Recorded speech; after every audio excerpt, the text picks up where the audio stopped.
ये दिख रहा है सबको? इसमें क्या है, कोई बताएगा? कुर्सियाँ आगे एक लाइन में ले सकते हैं, एक लाइन पूरी आप कुर्सियों की बना लो, इतना पीछे नहीं, इधर से एक लाइन बनाओ, ऐसी मत करो। ये बिल्ली है पर खुद को कैसे देख रही है? और ये कौन है? ये खुद को कैसे देख रहा है? तो हमें किसके जैसे होना है? इसके जैसे? इसके जैसे? इसके जैसे? इसके जैसे? अरे आवाज ही नहीं आ रही है। मेरे अकेले की आवाज तुम तक पहुंच रही है पर तुम इतने मेरे तक नहीं आ रही है। इसके जैसे? इसके जैसे? एक नंबर की फिगर के जैसे कि 2 नंबर की फिगर के जैसे? 2 नंबर कौन बोला? 2 नंबर कौन बोला? आगे आओ।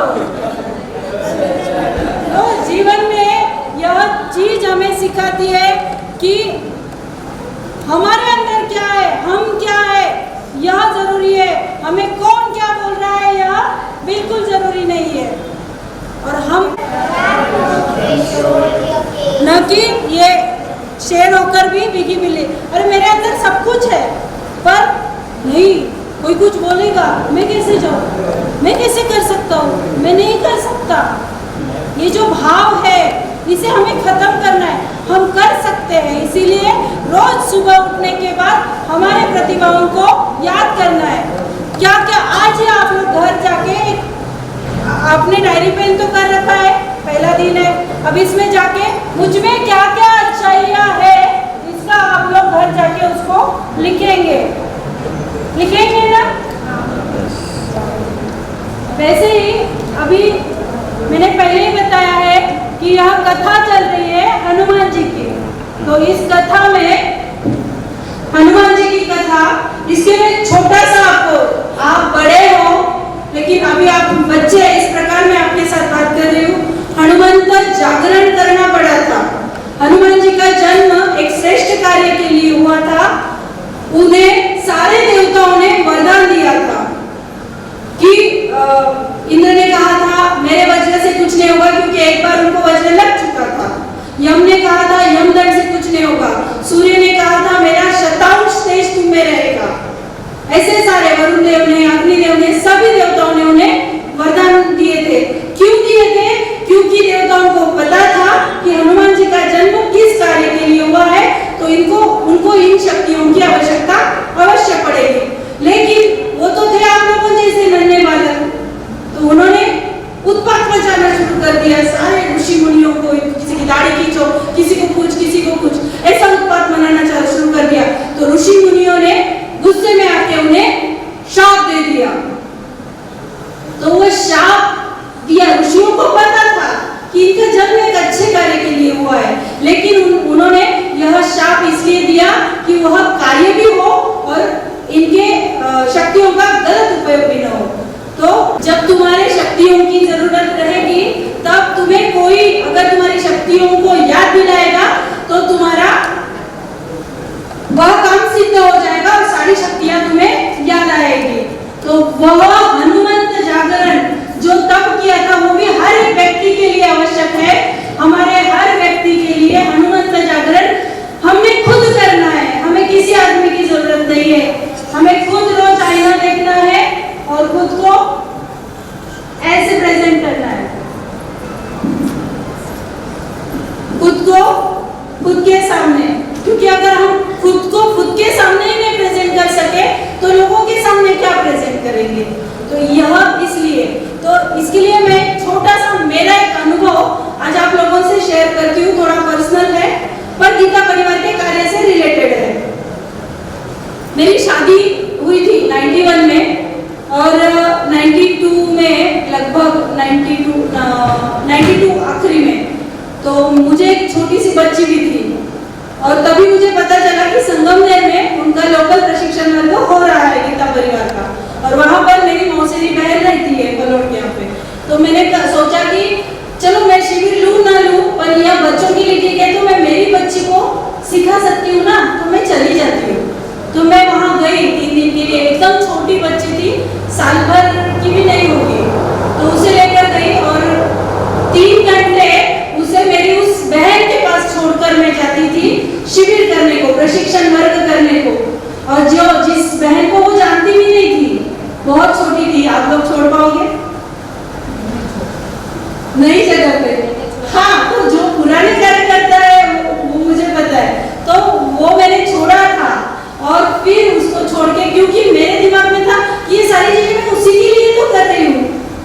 ये ऐसा सोच के मतलब प्रशिक्षण वर्ग में जाने का तब का उद्देश्य था कि मुझे मेरे बच्चों के लिए कुछ सीखना है, मुझे एक अच्छी माँ बनना है। यह ध्येय भी हम ले सकते हैं।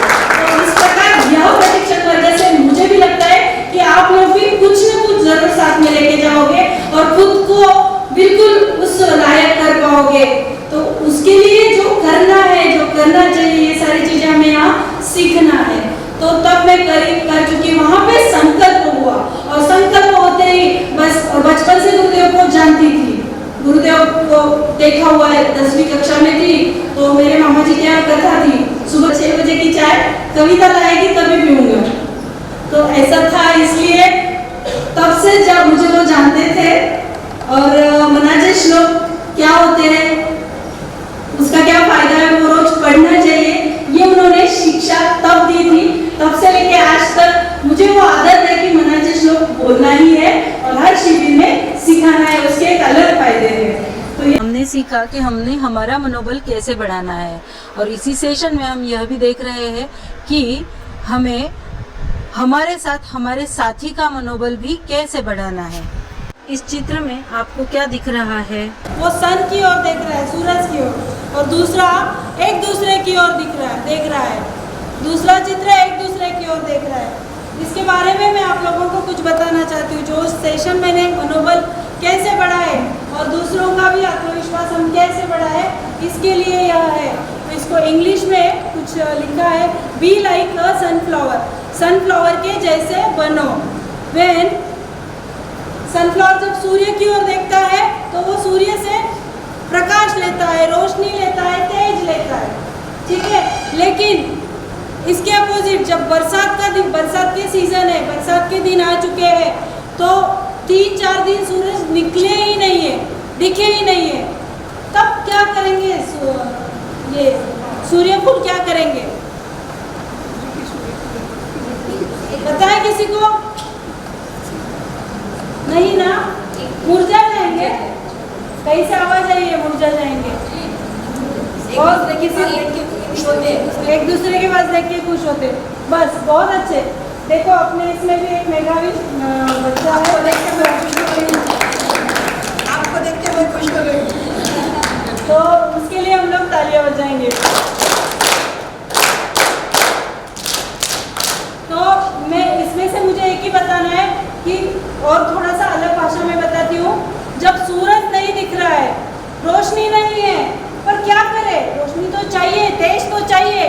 तो हम जिनके अंदर पॉजिटिविटी है, जो भी है, आप में से आप भी सभी, और जो कोई निगेटिव है, जो सुख रहा है, जो जिसके अंदर शक्ति है लेकिन वो डल हो रहा है, उसको पता नहीं चल रहा है कि अपने अंदर भी शक्ति है, तो उसने उसकी ओर मुंह करके अपनी शक्ति उसको प्रदान करना है। तो अपनी हम कार्यकर्ताओं ने भी अपने अंदर की सारी शक्तियाँ उन बच्चों में, समाज में वितरित करना है। इसीलिए मैंने बोला बी लाइक अ सनफ्लावर। ये था उस सेशन का आखिरी। बीच में काफ़ी था लेकिन समय के अभाव से मैंने सारी चीज़ें बहुत कम कर ली है।